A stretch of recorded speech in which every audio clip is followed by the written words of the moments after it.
I sat up last night till 2 in the morning writing a speech, and then I came and I listened to the dialogue today, and I basically kind of thought that extemporaneous is better.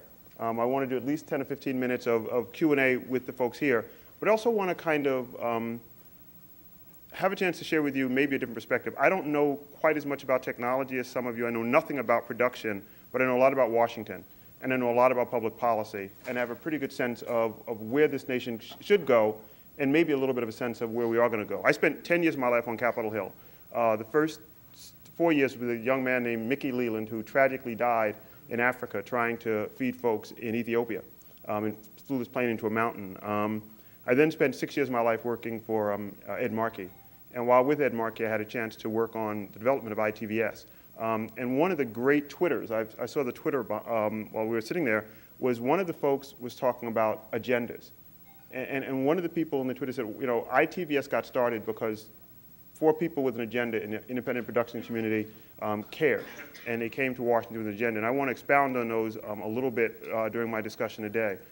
But one of the things that I want to say right up front is it's not enough to have an agenda. You have to have an agenda that you can articulate. You have to have people who can advocate it, and you've got to be able to break it down so that your mother and your grandmother understand what you're saying. Because as I was listening to what so much was going on in here, what you have to understand is that the average staffer, the average member of Congress, the average person in the Commerce Department, even if they care deeply about what you're doing, they don't have anywhere near the depth of knowledge of what this industry is doing, what this community is doing, as you do. And so you're going to speak in acronyms and talk about technologies that they may have experienced, but they don't fully understand. So as you're thinking, as I'm speaking, be thinking about how do you take what you know and what you do, and how do you explain it to folks who may support you, but aren't aware of how they can best support you. I'm like the only guy here in a suit and a tie, so as you may have figured out, I'm a lawyer. And I don't think you can have a meeting in DC without at least one lawyer. And I'm it today. And I started to wear an open shirt, and it's actually Pat's fault, because I went online and saw that whoever's the keynote last year had on a suit and tie. So I decided to throw it on. And the other reason is I'm not really in a hurry today, but there is one place I am going to go. One of I had the good fortune for about 4 months to be a neighbor of Tim Russert's. And for those of you who don't know, he lived over in Woodley Park, which is about a mile from here, which is where I lived. And his wake is today from 2 to 9. So for those of you who care, he was one of the last bastions of civility and objectivity, in my opinion. I get tired of the screaming heads. And while I don't always agree with Tim Russert, what I thought he did do was he brought in objectivity. And I very much worry about the level of public discourse on commercial television when you start seeing the screamers and the ranters and the folks who aren't asking hard questions, don't really know much but have strong opinions anyway. And so I'm hoping that at some point today I'll have a chance to stop by, and I thought it would be inappropriate not to wear a suit because he always wore a suit. I was trying to think about what I should talk about, and I got rid of my speech, and I spent a lot of time on the Hill, and I'm a little older than most of the people in the room, not as old as some. And I still have this teletopian vision of technology.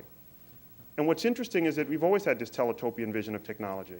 I hear so much when people talk about how we can use these technologies for good, to make this world a better place, to educate every American, to bring more people into participatory form of democracy.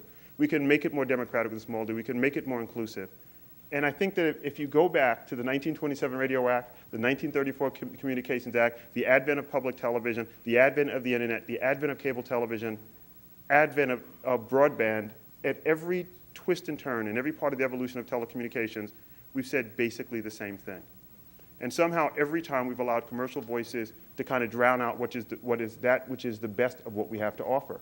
We've never reached that teletopian vision, not because people haven't aspired to it, but somehow it always gets lost in the race for dollars and power. And you know, I think Washington operates on fear and greed, but I think most of media does too. But we have a chance to reshuffle the deck one more time. And I have to thank, I'm on the board of ITVS, and it's great, or was on the board of ITVS, and it's great to see Sally and Claire and Kevin and so many people I shared that experience with, not to mention Pat. But I'm also on the board of the Annenberg School, the board of counselors at Dean Wilson. And Dean Wilson teed up a lot of what I want to say.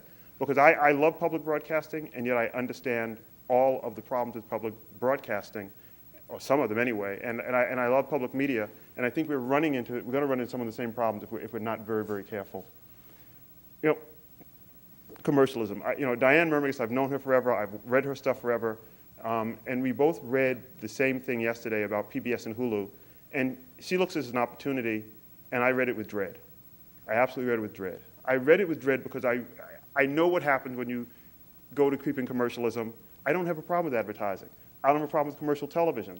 But I think there's got to be a commercial space and a non-commercial space. And I think if we don't have that non-commercial space, if there isn't a place that's about selling you widgets or propounding an idea of a corporate interest or selling your children sugared candies or trying to promote a political agenda that's paid for as opposed to a discursive political agenda, I think we lose something as a nation. When you start talking about who's an underwriter and who's a sponsor, I know we have to do it, and we have to have a debate and dialogue about how you get the dollars. I heard the point about it, it is important to do great things, but those great things cost money. I understand that, but it doesn't mean we have to sell out to commercial interests. Trust me, as somebody who's worked in government and who works for people who try to influence government now and who has occasionally, although I'm not a registered lobbyist, actually written op-eds or other things because I believe I need to influence government because they're going down the wrong path. Generally, people have agendas when they give you money. There is no such thing as free money. And if you are a media outlet and somebody's giving you money, trust me, it's because they want something from you or your audience. It is a very slippery slope. It does not mean that it is always awful, but if we start letting commercial dictates get in front, we're going to have a problem as a nation. And there's a second problem about letting advertising and commercial aspects of our community drive what gets on public media and public interest media. The reality is some of us in this nation are valued more highly than others. Now, I happen to be an African American and I happen to be a lawyer. I happen to live in Woodley Park with the 2008 zip code. But the reality is that for a lot of people who make advertising decisions every day, despite my income and education and zip code, I am valued less than a person who makes a lot less who lives in Loudoun County. I listen to a black radio station. If you look at the ad buys for black radio or urban radio or Hispanic radio, you look at the ad buys for quote unquote traditional media, country and western, a country and western station in America that has the exact same ratings as an urban oriented station in America gets a lot less money. That's just the reality. Talk to anybody who's ever booked sales for commercial radio stations. Advertisers value some of us more highly than others of us. And the reality is gender and race have a large degree to do. For you women, you actually value more highly most of the time because there's a thought that you make the purchasing decisions. So as a black male or as a Latino male, we are the lowest in the pecking order. There is a problem there when you start saying, okay, let's let ad dollars drive this. So when Diane says, well, we can go to people, you can start this process, you can get dollars into the system, some types of programming will be supported, some types of programming won't be supported. And by the way, if somebody is giving you dollars and you get too close to a line of thought that they don't agree with, if Kellogg's is supporting you, and I love Kellogg Foundation, and I eat cornflakes, but if Kellogg's is supporting you, and you start talking about some of the problems with ethanol in your documentary, do you think that maybe some of that, even though it's the cornflake side of, it's the Rice Krispie side of Kellogg that's supporting you, do you think that Kellogg might want to have a conversation with you about, this corn thing, you're getting a little too close to something we care about? Those are issues that every one of us here has to constantly be aware of when we start talking about commercialism. And let me talk a little about demographics, because that's the elephant in the room, something we never talk about. Dean Wilson teed it up very nicely. The reality is, and he was nicer than I'm going to be maybe, because he said that a lot of public broadcasters care about people from 1 till 7, and then from 46 to till the day after you die. But he actually said that they care about all people from 1 to 7, and and it indicated that they even care about people of color from 46 to the day they die. Actually, people of color from 46 are relevant to them too. And public broadcasting needs to think about two separate things. They need to think about aging, and they need to think about what's happening in this nation. This nation is undergoing a profound demographic change that public broadcasting does not reflect in any manner. We're a nation right now, in 1995, when I was on the Hill, this nation was 77 or 78% non-Hispanic white. That's 13 years ago, 1995. Today, we are 68% non-Hispanic white. By 2050, we will be 49% non-Hispanic white, meaning Asians, blacks, Native Americans, Latinos will be 51% of this nation. If you look at the skewing of public broadcasting, the median age of public broadcasting viewers is 46 years old. The median age of this country is 36 years old. The median age of Latinos in this country is 24 years old. We're going to grow by 137 million people between 1995 and 2050. 90% of that growth will be people of color. Now, you know, Michael Jordan once said that he's a better basketball player than everybody else because he plays to where the ball is going to be. Now, actually, Michael Jordan didn't say that. Wayne Gretzky said it, but, you know, he talked about a puck. But I like to use Michael Jordan because Michael Jordan made it possible for a tall, bald black man to be a sex symbol in America. I gotta love the brother. And I once said that in front of my wife who earned his nose, and my wife said, yeah, and if you had $500 million in a jump shot, you'd be sexy too. But for public broadcasting, they need to kind of figure out where the ball is going to be. If you look at most of the, not that there aren't some great programming tranches, not that there's some great programming threads, not that there aren't some great individual producers who get on, but the system in and of itself has no brand equity in my community. I had one of the projects in Brooklyn. I grew up in Queens in a low-income, working-class community. Trust me, when we go out to the playground, nobody said, yo, man, you listen to All Things Considered this morning? Hey, did you see that loud? It never happened. But when, you know, I will go to cocktail parties in Washington, D.C. with other lawyers, and I will get that question. It's like, I do get who they're trying to get at. And that's the problem with dollars, and that's the problem with commercialism. There's a reason that so much of what you see on public broadcasting is what it is. Part of it's they're going to certain foundations, to certain types of folks with money who want that kind of programming. Second, when they do their pledge drives, it's interesting that I see more stuff about black folks during the pledge drives. They'll throw some rock and roll stuff on there. They'll throw, you know, a Nat King Cole special, trying to get a brother to write a check. But for the most part, I'm ignored as a person of color. As an American, I'm covered. As a person who has some interest, I'm covered. As a person of color, I'm somehow lost. They don't quite get it. And forget about Latinos. I mean, the Spanish population in this country, no one seems to care in public broadcasting. I love Shannon Rockefeller. I love WETA. They're going to do a program on Latino Americans in 2011. I mean, I know there's a lead time, but like, you know, so from 1967 to 2011, the only time we hear about Latinos when they're bitching and moaning about World War II movie, documentary, we got to do better than this. And if folks in this community don't pick up that cudgel and say, yo, as public media, as public broadcasting, as the public, we want this to be inclusive of everyone, not just 1 to 7, not just 46 to 98, but everyone in this country needs to be part of this revolution, then we're somehow dropping the ball ourselves. And if you don't care about it because you want to do the right thing, pick up today's newspaper and see what's happening with XM Sirius, and realize that black voters and brown voters are only going to have more political power. Now, I don't care what happens in XM Sirius. I really don't have Sirius. I like it. I pay my $12 or whatever it is a month, and I hope that it continues to exist because I actually like the ability to go to an all-jazz station, to an all-news station. On XM, I get in the rental cars, and I like the POTUS 08. I hope it exists. But a number of black members of Congress said, yo, hold it. You're going to sell this thing off, and you're going to increase consolidation, and you're not making enough space for black and brown and programmers and women to have space on this. And if you don't deal with us correctly, we're going to stop this. Now, maybe they will, maybe they won't. But as demographics change, members of Congress will change. And it is not an accident. You know, when I was growing up, the safest thing to be in America was a Southern Democrat member of Congress. The safest thing today in America to be is a member of Congress who is a person of color. They don't lose their seats. You're going to see a lot more chairmen of a lot more committees who are people who look like me. And the reality is, if you're not dealing with issues that reflect the interests of the people in their communities, they are going to be very unhappy. When public broadcasting next year comes up for reauthorization, there are going to be a number of people who are black or brown who are in positions of authority in the Appropriations Committee and Authorization Committee. And when you say we need 400 or 500 or 600 or $1 billion, we want to have a dialogue about how we're changing public media, they're going to say, and exactly how are you serving our community and why does this matter to me? What are you doing about employment? What are you doing about producers and production? What are you doing about being part of the community? Where are you located? How often do you have fora about your programming that bring in people in my community? Some folks do this wonderfully. There are some stations that are exemplary, and there's some that are absolutely horrific, and the system as a whole, let's say they could use some improvement. These are debates that folks have got to start thinking about realistically. You know, technology has been interesting because I've been here all day and I haven't heard anybody talking about wireless or very little discussion about wireless. I probably watch as much television on something that looks like this. It's actually in my Slingbox. I use Slingbox to sling technology. How many of you all know what Slingbox is? And so for those of you who don't, I have DirecTV and I have cable at my home. And I connect that to my DSL, and I can basically sling 500 channels plus a video, plus all my audio channels, which is XM, anywhere I am where I have broadband.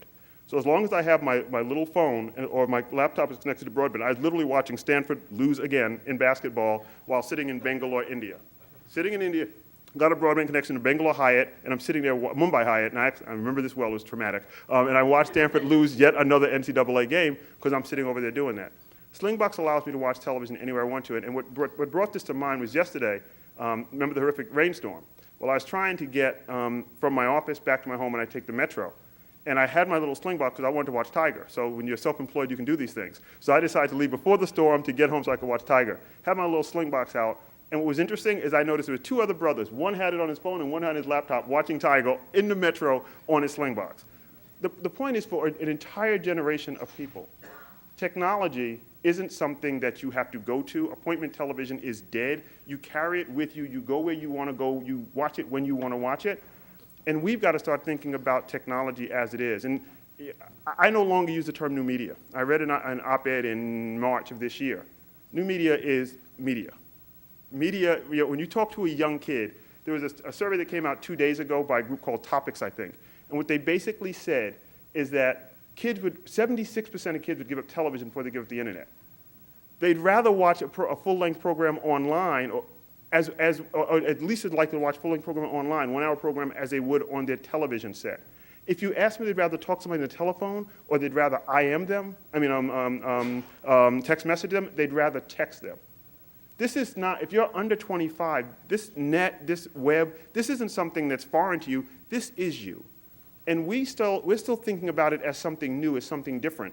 If we don't begin to understand that it's internalized, that it's not about new media versus old media, this is the media for everybody coming up. Remember that 50% of Latinos are under 24. It's something like 40% of African Americans are under 28. I mean, for the younger demographic coming up, this is what they understand. Oh, and by the way, blacks and browns consume more media of every type than do Anglo-Americans, even if you adjust for income. Low-income African Americans are more likely to use voice minutes, to use features on their cell phone, to have video on their cell phones, to have pay-per-view, because they are very entertainment-driven communities. I said 6 years ago, the NBA Technology Summit, if you wanted to sell computers and the internet to black and brown kids, have Allen Iverson on a TV commercial with his laptop showing how he stays in touch with other boys on the court, how he follows what his agents are doing, how he gets his new clothing designed on that, and throw that commercial up online.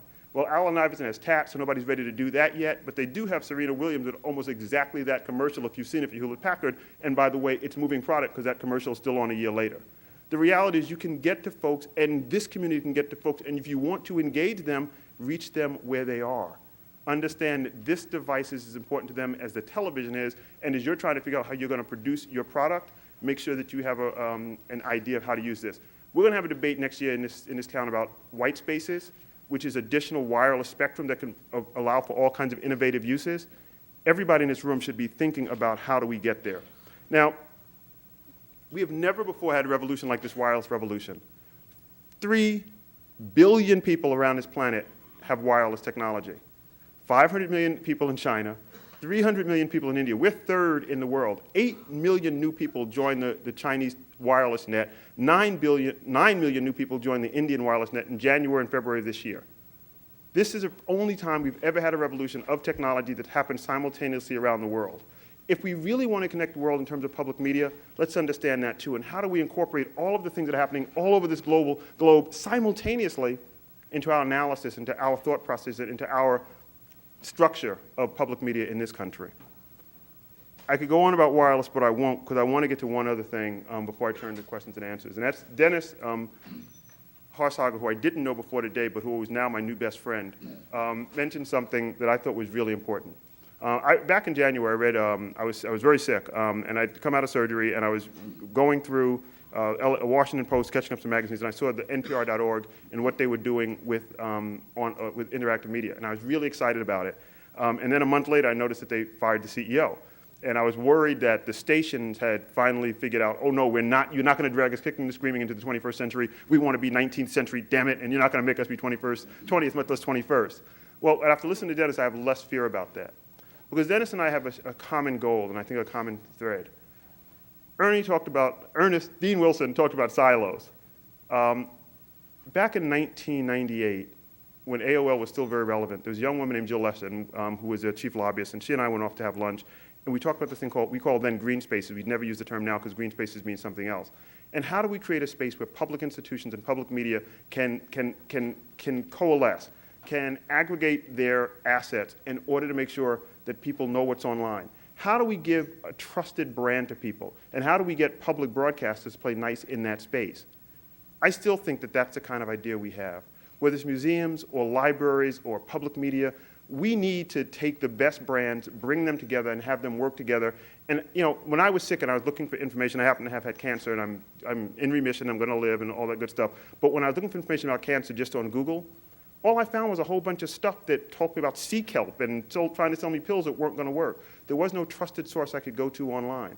Well, what if Sibley Hospital and GW Hospital and the Washington Library had a health section for people in Washington, particularly people who don't have a level of digital literacy that I have, that I know I could go there, get the information I want, and it's a trusted source from public sources. Oh, and by the way, it's interactive, because, by the way, public broadcasting does an absolutely abysmal job of public broadcasting, of interactive. So those of you in this room who understand interactivity can work with those who have a brand and who have a space and have the technological capacity and maybe the resources to make this happen. I don't know where this dialogue is going to go, but I hope that Dennis, and I understand that the Berkman Center and others are beginning to think about how do we bring this to fruition? How do we take all of these great public institutions in this country, all of the great people who are public-spirited, have a public-mindedness about them, and bring them to a dialogue together? How do we set that agenda and then bring it to members of Congress and to the new administration? In January, you're going to have 20 to 30 new Democrats in the House. Bank on it, unless something unforeseen happens. You're going to have 3 to 7 new Democrats in the Senate. Bank on it unless something happens. Most of them are predisposed to be helpful in this agenda, although most of them are also clueless about what it means to be helpful. As I was clueless when ITVS came to me, they need to be informed. They're not stupid people. This isn't what they do. This is what you do. Explain it to them, set the agenda, create a template that makes sense for them. And there's one other thing that should happen, and I hope will happen. A friend of mine happens to be the Prime Minister of Australia. Figure it out. He was like, I was a staffer, he was a staffer. He grew up to be Prime Minister. I grew up to live in Woodley Park. But I love Kevin. What Kevin did was he brought 200 of the smartest people in Australia together to just talk about stuff. How can we make Australia better? One of the things I hope the next president will do will bring 10 or 15 people, 20 people to talk about public media, talk about the role of technology in American life, talk about how we can use these tools for the betterment of America. I hope that president and whoever's in there won't ask about money. There are a lot of people who have great ideas, but you turn them off because first thing you do when you start to them is you're talking to them about money instead of all the other things they have to offer. A guy like Rob Glazer can offer you money, but he built real networks. A guy like Mark Cuban, you can talk about money, he's built HDNet and Broadcast.com. You can talk to people like Mr. Skoll, you can talk to people like Mr. Midgen, they know technology. How do you bring those people together at a presidential level, not taking a lot of their time, not as much money, but how do we get from where we are to where we want to be? We did something very similar with the National Information Infrastructure Advisory Committee. We had horrible acronyms back in the Clinton days. But we did bring a lot of people together, and we did advance the ball, and the TOP, later TOP program and other things came out of that. What I'm hoping is that the next president will start thinking about how do we bring all of our public institutions together. We'll get the best minds from this country who understand technology at a high level, can make things happen, come in and explain what needs to happen, and have their staffers continue. And start, you have a meeting at the beginning, you have a meeting in the middle, you have a meeting at the end, you have 3 meetings over 3 months because of internet speed. We did it in a year, they need to do it in 3 months, and in between they use the net that's a closed network just for them, and then that that's going to be public is made public immediately afterwards. We have a quick discourse, and 6 months after, we actually start doing things on Capitol Hill. I mean, that may be the wrong template, maybe the wrong timing, but how do we get the best we have in America to start thinking about how we can use technology to work for every American? About 40 years ago, in March, Martin Luther King gave a speech right here in Washington, D.C. And in that speech, he said something, the only thing I'll read today, rather than speaking, is he said there can be no gainsaying of the fact that a great revolution is taking place in the world today. It is a technological revolution with the impact of automation and cybernation. We have made distance irrelevant and put time in chains. Through our scientific and technological genius, we have made of this world a neighborhood, and yet we have not had the ethical commitment to make of it a brotherhood. The mapping technologies that you guys are doing and gals are doing are defining the neighborhood. What we need to do over the next 6 to 12 to 18 months is use this technology, use what we're learning, and try to use this technology to make this country a little bit more of a brotherhood. Thank you very much.